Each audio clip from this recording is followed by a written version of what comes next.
இந்த வீடியோ நாங்கள் எந்த எப்படி பார்க்க போறோம் அப்படின்னு சொல்லி சுவிஸ்ல இருக்கின்ற இந்த போலி கும்பலால எவ்வளவு தூரம் எங்கண்ட சுவிஸ் தமிழர்கள் நிறைய பேர் ஏமாற்றப்பட்டிருக்காரு அப்படின்றது ஒரு சுவிஸ் ஊடகம் எடுத்து காட்டியிருக்கிறது.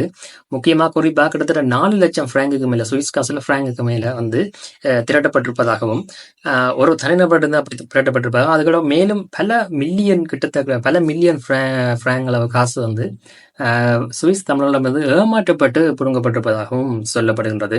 இதுக்கெல்லாம் யார் காரணம், என்ன பிரச்சனை அப்படின்றதுலாம் சம்பந்தப்பட்ட ஆட்களுடைய அந்த ஊடகம் போயிட்டு நேரடியாக பேட்டியெல்லாம் எடுத்து போட்டிருக்கின்றது. அந்த வகையில் அந்த குற்றம் சுமத்தப்பட்ட, அதாவது தேசிய தலைவர் பிரபாகரனுடைய மகள் என்று சொல்லப்படுற குற்றம் சுமத்தப்படுகின்ற அந்த பெண்ணையும் நேரடியாகவே பேட்டி கண்டிருக்கின்றார்கள். அந்த பெண் அதுல சொல்றா அப்படின்னு சொல்லிச்சுன்னா அது நான் இல்லை அப்படின்னு சொல்லியும், தான் யார்டையும் காசு வாங்கலை அப்படின்னு சொல்லியும் சொல்லியிருக்கின்றார். அந்த சுவிஸ் ஊடகத்திடம் சொல்லியிருக்கின்றார். ஆனால் அந்த சுவிஸ் ஊடகம் ஒரு ஆய்வு செய்திருக்கிறது.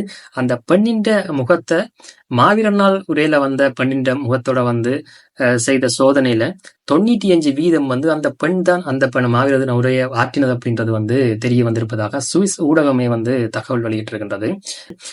எப்படி ஒரு தேசியவாத அரசியல் மக்களை எப்படி ஒரு பிளைண்டா, அதாவது என்ன, ஒரு கண்மூடித்தனமான முடிவுகள் எடுக்கிறதுக்கும் கண்மூடித்தனமா கடன் வாங்கியாவது காசை கொடுக்குற அளவுக்கு மாத்தி வச்சிருக்குது அப்படின்ற மாதிரி சுவிஸ் ஊடகம் தங்கண்ட பங்குக்கு வேற சில தமிழர்களுக்கு எதிரான சில நச்சு கருத்துக்களையும் அதுல விதைச்சிருக்கிறது. காரணம், எங்கண்ட மக்கள் பிளவிட்டுறார்கள், அவைக்கு சான்ஸ். அப்ப அதை பயன்படுத்தி அவர்கள் எங்கண்ட கண்ணையே நோன்றதுக்குரிய வேலையும் பார்த்திருக்கிறார்கள். அதில் நாங்க புல சொல்லல. காரணம், அது அவனுடைய ஊடகம், அவன் தண்ட நாட்டுக்காகத்தான் அதை வேலை செய்வான்.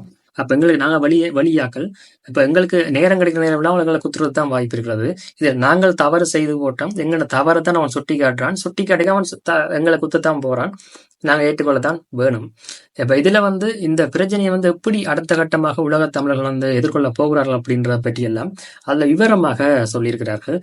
சில பேர் சொல்லியிருக்காங்க தாங்க இதுல வழக்கு தொடர போறோம் அப்படின்னு சொல்லி. சில பேர் சொல்லியிருக்கணும் இது சம்பந்தப்பட்டு அந்த போலி கும்பல் சம்பந்தப்பட்டு குற்றம் சம்பந்தப்படுறவர்கள் சொல்லியிருக்கிறார்கள் தாங்க காசு வாங்கலை அப்படின்னு சொல்லி. ஆனால் தகுந்த ஆதாரங்கள் மத்தியில போன் கோல்ஸ் என்பது அவ காசு கேட்டதுக்குரிய நிறைய ஆதாரங்களை வைத்திருக்கிறார்கள். அதே போல காசை நேரடியாக கொடுத்தவர்களே பேட்டி கொடுத்திருக்காங்க அந்த ஊடகத்தில். அதன்படி தாங்களே தெரியாம கொடுத்துட்டோம், அதுக்கு பிறகுதான் உண்மை தெரிய வந்தது அப்படின்னு சொல்லியும் தாங்கள் இப்ப ஏமாந்ததுங்களுக்கு தாங்களுக்கு தெரியுது, அது மிகப்பெரிய மோசடியாக தாங்களுக்கு சிக்கி இருக்கிறோம்னு சொல்லியும், இதனால நாங்கள் இப்ப 2-3 வேலைகளுக்கு போய் உழைச்சு காசை கடன் கட்ட வேண்டிய தேவையில் இருக்கிறோம் அப்படின்னு சொல்லியும் சொல்லியிருக்கிறார்கள். உண்மையை சொன்னா அது ஒரு மிகப்பெரிய துன்பம். ஈழத்தமிழர்கள் இதுக்கு ஒரு அடிப்படை காரணம், அவன் ஏமாத்திட்டான் இவன் ஏமாத்திட்டான்றதை தாண்டி நீங்கள் சரியான முறையில் அப்டேட்டா இருக்கல அப்படின்றதும், உங்களுக்கு சரியான முறையில் விடுதலை போராட்டம் எப்படி போனது, எப்படி போகும், என்ன நடந்ததுன்றது தெரியாம இருந்ததுதான் அடிப்படை காரணம் நீங்க ஏமாத்தப்பட்டதுக்கு. என்ன சொன்னா, உங்களுக்கு எல்லாருக்கும் தெரியணும் என்ன நடக்கும், ஏது என்ன நடந்தது அப்படின்றது. இங்க முக்காசி புலத்தமுக தெரியாது. அவை ஏன் தெரியான்னு சொல்லி சொன்னா, 2 வேலை 3 வேலை குடும்பம்னு சொல்லி முழுசா எந்த ஒரு அப்டேட்டும் இல்லாமல், இல்ல எந்த ஒரு சரியான தகவல் தொழில்நுட்பம், தகவல் சம்பந்தம் எந்த தகவலுமே தெரியாத, செய்திகளை சரியா படிக்காமல் எந்த இடம் காசு காசு காசுண்டு போய் கொண்டு வந்துச்சுன்னா, அதுதான் என்ன கடைசி எல்லாத்தையும் தேடி முடிஞ்சுது. ஆனா கையில் என்ன, அந்த காசை காப்பாத்துற அறிவு கிட்ட இருக்கல. அப்ப என்ன நடந்ததுன்னு சொன்னா, அந்த காசை பறிபிடிக்க வேண்டிய தேவைக்கு வந்துட்டு, ஏன்னு சொன்னா அந்த காசை எடுக்கிறதுக்கு இன்னொரு கும்பல் இருக்கு. அவன்கிட்ட காசு இல்லை, அவனுக்கு காசு தேவை, ஆனா அவனுக்கு அறிவு இருக்குது. அப்ப அவனுக்கு என்ன, அவன் அந்த அறிவை அதை அவன் அப்டேட்டான அறிவை பயன்படுத்தி எப்படி மக்களை ஏமாத்தலாம் என்ற அதை சரியா நுணுக்கமா பயன்படுத்தி செய்திருக்கிறார்கள். இது வெறும் மக்களை ஏமாத்தி காசு திரட்டுறது மட்டுமா இருக்காது, அது வேற நாடுகள்ன்ற ராஜதந்திர நகர்வுகளா கூட இருக்கும். எல்லாத்தையுமே சமப்படுத்தி செய்திருக்கிறார்கள். காரணம் என்னன்னு சொல்லி சொன்னா, அப்படி செஞ்சதான் தப்பலாம். இப்ப தனியா காசுக்குன்னு சொன்னா கட்டாயம் பிடிபடுவார்கள் அல்லது சிக்குவீர்கள். அதே இன்னொரு நாடு ராஜதந்திரத்துக்காக செய்திருந்தா அங்கேருந்தும் காசு வரும். அப்ப இன்னும் ஒரு லாபம் இருக்கு. அதை விட பிரச்சனைகளை மாட்டுப்பட்ட அவர்களே காப்பாத்தி விடுவார்கள். அப்ப இதெல்லாம் கணக்கு பண்ணி சரியான முறையில செய்யப்பட்டிருக்கின்றது. திருப்பியும் சொல்றோம், இதுக்கு அடிப்படை பிழை யாருன்னு சொல்லி சொன்னா, காசை பறிகொடுத்த மக்களையும் பொதுவாக இருக்கிற உலக தமிழர்கள் தான் இந்த பிள்ளையை ஏற்றுக்கொள்ளணும். அதுக்கு காரணம் ஏற்கனவே சொன்னதுதான், நீங்க அப்டேட் இல்லாம இருக்கிறீங்க, நீங்க முழுமையான நேரம் காசை தேடுறதுலயே செலவழிச்சு கொண்டிருக்கிறீங்க. இது ஒரு நல்ல உதாரணம்.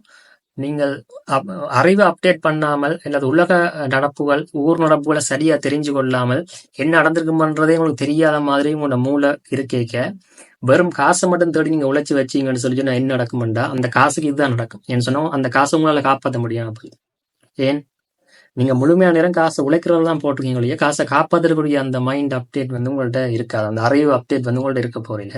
அதை வந்து இல்ல உங்களோட பக்கத்துல இருக்கிறவங்களை வந்து அதை அப்டேட்டா இருக்கிறவன் பயன்படுத்த போறான். இதுக்கு மட்டும் இல்ல, எத்தனையோ இடத்துல நடந்து கொண்டிருக்கு.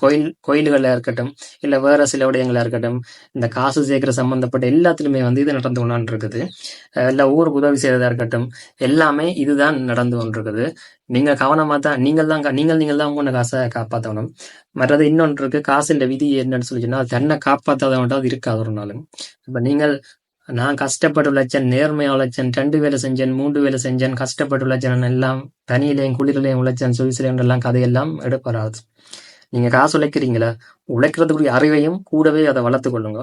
இல்ல எனக்கு அதுக்கு நேரம் இல்லை, இதுக்கு நேரம் இல்லை, நியூஸ் எல்லாம் பார்க்க மாட்டான், பொய் சொல்லுவாங்கன்னு சொன்னா பொய் சொல்லுவாங்க, இதுவெல்லாம் போய் எதை நம்புறேன் ஒன்று இருந்தீங்கன்னு சொல்லி சொன்னா, கடைசியா நீங்கள் இதெல்லாம் நம்பாமல் யாரை எப்படியா நடக்கும்னு நினைக்கிறீங்களோ அது அவங்க கடைசியா நடக்கும். என்ன கொஞ்சம் பெருசா நடந்து கொள்ளும். இன்றைக்கு அப்படித்தான் சுவிஸ் தமிழுக்கு நடந்திருக்கிறது. இது உலக தமிழர்களுக்கு வந்து ஒரு மிகப்பெரிய படிப்பினை என்று கூட சொல்லிக்கொள்ளலாம்.